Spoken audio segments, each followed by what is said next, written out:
жігіттер, мынаны қараңдар. Дина базарынан аптечка толым. Казахстанский Фест, новый состав. Фест Б. Аптечка первой помощи дейді. Срок годности 54 ай дейді.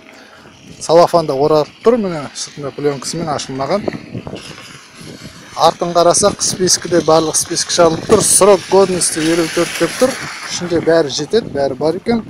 Упакованы дейді 05-03-2018. Яғни бүгін 28 ақпан 2 ай 28-2018. Мынау дейтін бір апта бұрын, бір аптадан кейін шығатын аптечка екен. Міне Казахстанский дейді, қалай шығарады, алдын ала срогымен.